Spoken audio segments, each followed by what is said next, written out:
Rahayu kepada Bapak dosen mata kuliah Filsafat Pendidikan, Joni Junaidi, SPD MPD yang saya hormati. Pada tugas UTS ini, saya, Januar Sigit Rasono,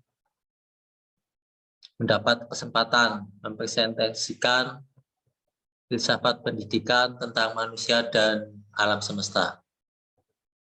Dalam waktu 15 menit ke depan, saya akan menjelaskan terkait 3 poin yang akan saya bahas, di antaranya filsafat pendidikan tentang manusia, filsafat pendidikan tentang alam semesta, dan filsafat pendidikan tentang kehidupan. Baik, langsung saja pada poin pembahasan pertama, yaitu filsafat pendidikan tentang manusia. Manusia sebagai makhluk hidup umumnya tentu mempunyai ciri-ciri tertentu. Apabila dibandingkan dengan tubuh hewan, tingkat tinggi lainnya seperti gajah, harimau, burung, dan buaya, tubuh manusia lebih lemah.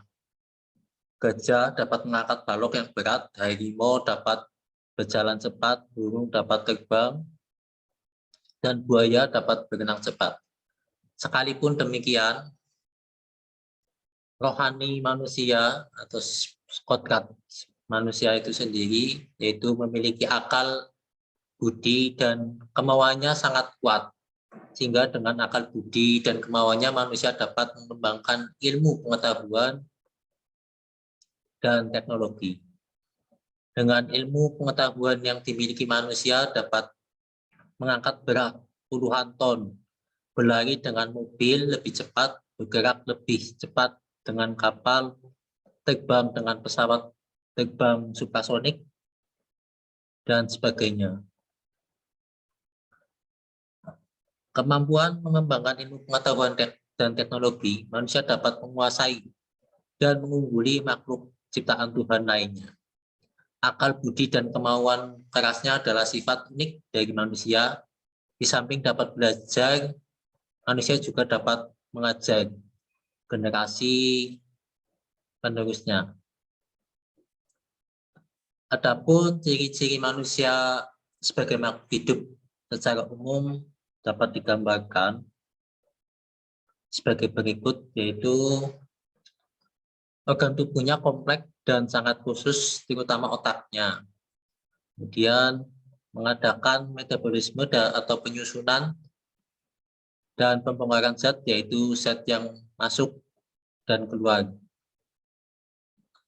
Memberikan tanggapan terhadap rangsangan dari dalam dan luar, memiliki potensi untuk berkembang, tumbuh dan berkembang, berinteraksi dengan lingkungannya, serta bergerak.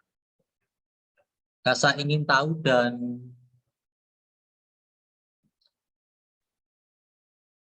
kuriositas yang dimiliki manusia terus tumbuh dan berkembang dengan pesat. Rasa ingin tahu tersebut tidak pernah dapat terpuaskan. Apabila suatu masalah dapat dipecahkan, akan timbul masalah lain yang menunggu pemecahannya. Manusia bertanya terus, setelah tahu apa yang ia ingin tahu, sebagaimana mengapa. Dengan demikian, manusia mampu menggunakan pengetahuan yang telah lama diperoleh, dikombinasikan dengan pengetahuan yang menjadi pengetahuan yang lebih banyak. Dalam perspektif filsafat pendidikan, manusia merupakan sumber pengetahuan, karena dari manusialah pendidikan dilahirkan. Pertama kali, manusia memiliki salah satu sifat yang paling esensial, yaitu berpikir. Lahirnya filsafat pendidikan tentang manusia berasal dari pemikiran manusia tentang jati dirinya, yang unik dan misterius. Manusia menggunakan rasionya sebagai alat untuk hal-hal berikut.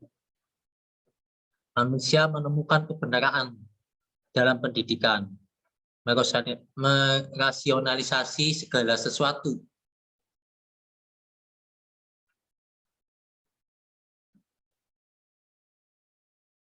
Segala sesuatu yang ada dan yang mungkin ada dengan cara berpikir yang mendalam, logis, dan rasional. Untuk mengembangkan pola pendidikan yang utama bagi peningkatan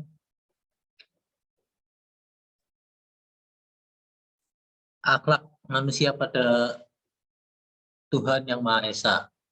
dan sesama manusia, menjadikan semua objek ilmu pengetahuannya sebagai objek material yang cara kerjanya radikal dalam untuk mengembangkan kurikulum pembelajaran.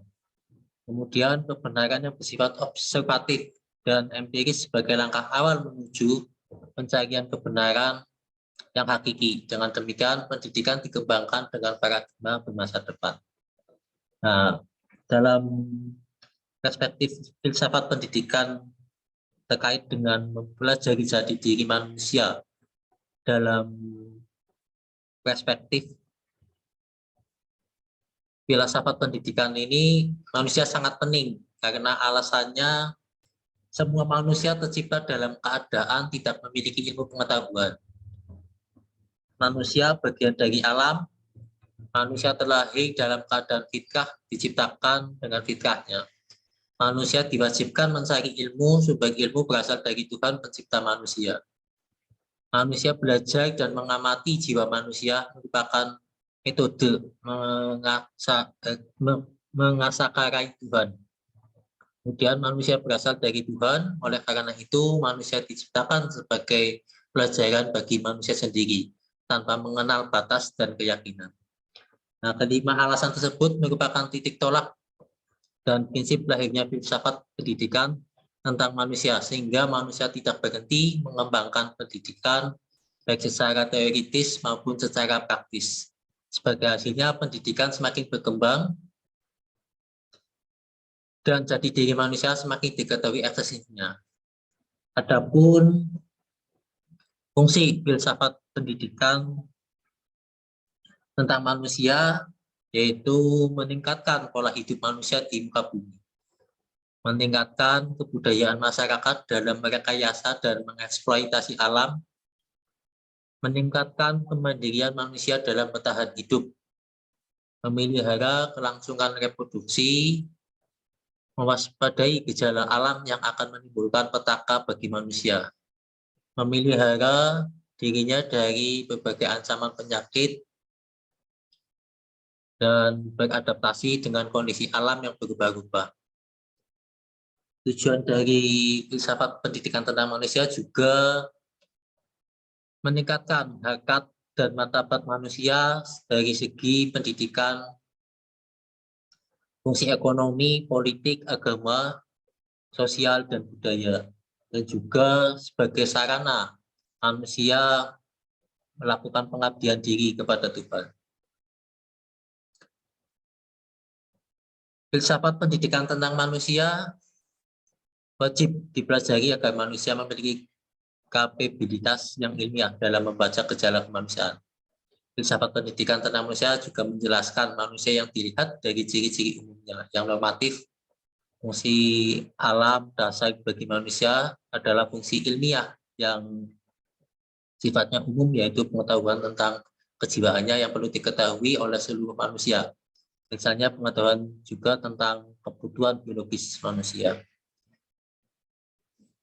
Berikut ciri-ciri filsafat pendidikan tentang manusia, yaitu meliputi 1. Filsafat pendidikan merupakan pengetahuan filsafat yang universal karena seluruh kajian filsafat akan membicarakan tentang manusia. Kemudian manusia itu sendiri sebagai subjek dan objek pengembangan. 3. Memerlukan pemahaman mendalam agar manusia menyadari kepentingan hidup berdampingan dengan seluruh alam jagat raya. Memahami keberadaan manusia secara komprehensif dan komparatif, adapun manfaat filsafat pendidikan tentang manusia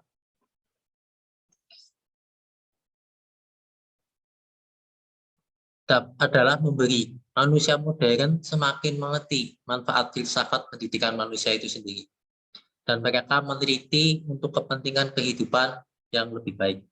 Dalam filsafat pendidikan tentang manusia, hal mendasar yang juga dikaji secara mendalam adalah persoalan yang terkait dengan sistem kehidupan manusia menuju kehidupan yang lebih baik. Hal ini karena Tuhan Yang Maha Esa sebagai Sang Pencipta, menciptakan manusia dengan sebaik-baiknya bentuk dan manusia harus mempertahankannya. Tanggung jawab hakiki dari eksistensinya di dunia adalah memfungsikan dirinya sedemikian rupa agar ia meraih nilai-nilai moral yang sejati, sehingga pantas disebut sebagai manusia sejati. Penerimaannya sebuah nilai erat kaitannya dengan upaya-upaya rasional. Lanjut pada poin kedua, yaitu terkait dengan filsafat pendidikan tentang alam semesta.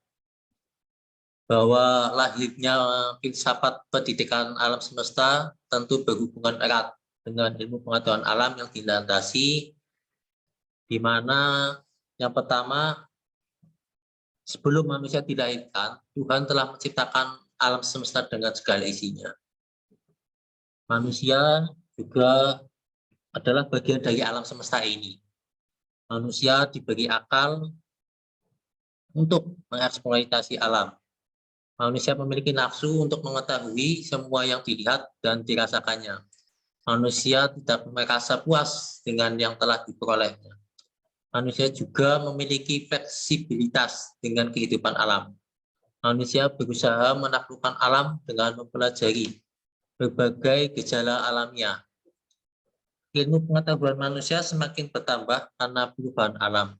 Perubahan pada alam merangsang manusia untuk terus melanjutkan kehidupannya dari generasi ke generasi berikutnya. Komunikasi manusia dengan alam juga merupakan bagian dari ibadah kepada Tuhan Yang Maha Esa. Karena Tuhanlah memerintahkan manusia agar memelihara alam dengan baik dan benar. Tuhan hanya mewariskan alam ini kepada manusia karena manusia adalah makhluk yang berpikir. Sejarah lahirnya alam, lahirnya terkait dengan filsafat pendidikan tentang alam semesta diawali oleh banyaknya pertanyaan yang muncul dari filsafat Yunani tentang keberadaan alam ini. Thales dalam misinya yang melihat air dan memandang segala sesuatu berasal dari air, berpendapat bahwa alam ini berasal dari air. Namun dalam pemikiran Einstein merumuskan persamaan matematis pada tahun 1917, bahwa penemuan Einstein memberi makna positif bagi pengembangan pendidikan secara filosofis. Manusia mulai belajar tentang alam. Alam merupakan tempat manusia melangsungkan kehidupannya. Manusia berjuang menaklukkan alam dengan mengeksploitasi. Alam digali manfaatnya untuk kehidupan manusia. Cara-cara penggilaan alam dengan segala isinya dilakukan melalui pengembangan pendidikan. Contohnya, manusia mempelajari sifat air yang fleksibel dan adaptif. Hasil renungan manusia atas sifat air tersebut melahirkan sikap dan moral manusia yang adaptif dan fleksibel. Sifat tersebut membawa manusia kepada perilaku interaktif, asosiatif dengan sesama manusia. Dengan demikian, manusia dapat membentuk kehidupan yang lebih luas, yaitu membentuk keluarga dan masyarakat, serta membentuk bangsa dan negara. Peristiwa penciptaan alam semesta dinyatakan dalam 6 tahapan berdasarkan beberapa teori-teori atau pendapat para ilmuwan, bahwa tahap pertama yaitu sejak penciptaan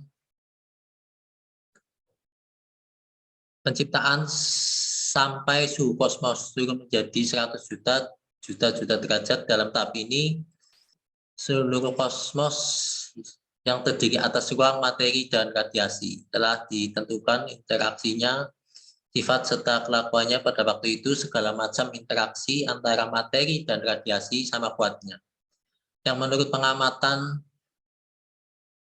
dalam menempatkan diri sebagai simetri. Dalam tahap ini kandungan energi dan materi dalam alam semesta ditentukan jumlahnya. Tahap kedua yaitu sejak berakhirnya tahap pertama sampai suhu kosmos itu turun hingga mencapai 100 juta derajat. Kerapatan materi dalam alam semesta adalah 4 juta ton tiap liter. Dalam tab ini, bahan penyusunan nuklir yaitu penyusunan inti atom telah tertentu jumlahnya. Dan tahap ketiga, sejak berakhirnya tahap kedua sampai suhu kosmos tinggal 1 miliar derajat dan tarafnya materinya tinggal 20 kg tiap liter. Dalam tahap ini, muatan kelistrikan di alam semesta telah ditetapkan. Dan pada tahap keempat, sejak berakhirnya tahap ketiga, suhu kosmos berada di bawah 100.000 derajat. Kerapatan materinya tinggal 10 kg tiap liter. Dalam tahap ini telah dibalik penyusunan inti atom. Pada waktu itu terjadi pengelompokan materi sebagai akibat dari adanya ketidakseragaman lokal yang nantinya akan berevolusi menjadi galaksi-galaksi. Nah, ini saya gambarkan dalam gambar peristiwa penciptaan alam semesta ya. Dan di tahap kelima, sejak berakhirnya tahap keempat sampai mulanya terbentuk atom-atom sehingga elektron bebas dalam kosmos menjadi sangat berkurang jumlahnya. Dalam tahap ini cahaya mengisi seluruh ruang kosmos. Dan tahap keenam, ketika kabut materi yang terdiri atom-atom mulai mengumpul dan membentuk bintang-bintang dan galaksi-galaksi. Di antara bintang-bintang ini terdapat matahari yang dikelilingi oleh bumi dan planet-planet. Bahan ilmu pengetahuan sangat beragam, tapi para ilmuwan menggunakan fakta ia akan berusaha mendefinisikan secemat mungkin melalui pengukuran. Nah, ini berdasarkan menurut Ibnu Mas'ud dan Joko Pariono pada permulaan abad ke-20, mengembangkan Granadi perkembangan fundamental yaitu dari ilmu pengetahuan alam klasik menjadi ilmu pengetahuan modern. Ruang lingkup hukum-hukum alam yang semula mencakup konsep-konsep klasik yaitu diturunkannya alam makroskopis yaitu sistem yang mempelajari dalam skala besar seperti dalam konsep mekanika, termodinamika listrik, magnet dan lainnya berlaku mekanika Newton dan mekanika klasik. Konsep-konsep ilmu pengetahuan alam modern diturunkan dari sistem mikroskopis yaitu sistem mempelajari dalam skala kecil seperti molekul, atom, elektron, sebagainya. Dalam konsep kuantum, mekanika Newton atau mekanika klasik tidak mampu menerangkan gejala atomik ataupun molekul seperti terjadinya spektrum atom, radiasi benda hitam, dan efek fotolistrik. Oleh karena itu, mekanika klasik tidak berlaku dan harusnya diganti dengan mekanika modern atau mekanika kuantum. Perkembangan filsafat pendidikan tentang alam dimulai dengan kegiatan penelitian. Sebagai kesimpulan saya terkait dengan filsafat pendidikan tentang alam, setiap gejala yang sudah dibaca, dianalisis dan diberikan ukuran secara kualitatif, namun pengamatan dan pengukuran kualitatif masih belum begitu sempurna. Kesempurnaan ilmu pengetahuan alam semakin tampak ketika ilmu matematika muncul dengan cepat dan dijadikan sebagai metode sekaligus alat untuk menetapkan ukuran yang pasti. Kedudukan filsafat pendidikan tentang alam adalah mendalami hakikat alam metafisik, bukan hanya yang fisik. Pada poin yang terakhir yaitu pendidikan, filsafat pendidikan tentang kehidupan. Nah, ini ada beberapa teori-teori yang akan saya sampaikan sebagai aktor atau sebagai pendukung yang terkait dengan pemahaman filsafat pendidikan tentang kehidupan. Yaitu yang pertama terkait dengan teori generatio spontanea atau bisa disebut dengan teori abiogenesis, adalah teori yang menyatakan bahwa makhluk hidup berasal dari benda mati, sebagaimana para ilmuwan pada masa itu menganggap ikan dan katak berasal dari lumpur. Karena melihat makhluk itu muncul dari lumpur, sebagaimana mereka berpikir bahwa cacing berasal dari tanah. Kemudian teori yang kedua yaitu terkait dengan teori kosmozoa, atau teori ini mengatakan bahwa kehidupan yang ada di bumi berasal dari suatu sumber lain. di jagat raya. Awal kehidupan ini berbentuk spora dan diduga mencapai bumi secara tidak sengaja dari planet, atau konsep ini disebut panspermia. Teori yang ketiga yaitu teori omnivorum ex ovo, yaitu yang dikemukakan oleh Franz Licoredi pada tahun 1626 dan 16 sampai 197, mengungkapkan bahwa kehidupan bukan ketidaksengajaan, tetapi ada dan berada karena disengaja keberadaannya. Membuktikan bahwa larva atau lalat belatung bukan berasal dari daging yang membusuk, tetapi berasal dari telur lalat yang diletakkan oleh lalat pada daging tersebut dalam proses penelitiannya. Kemudian yang keempat, teori pendukung terkait dengan pemahaman kehidupan, yaitu teori omnivorum ex vivo. Ini maaf salah ketik ya. Itu diperkenalkan oleh Abelas Zaros Palanci di tahun 1729 hingga 1799. Teori ini disebut juga teori biogenesis. Itu sesuatu yang hidup berasal dari hidup yang juga melanjutkan dari teori sebelumnya yang disampaikan oleh Francisco Redi melalui sebuah eksperimen mikroorganisme. Yang terakhir yaitu teori menurut biologi modern,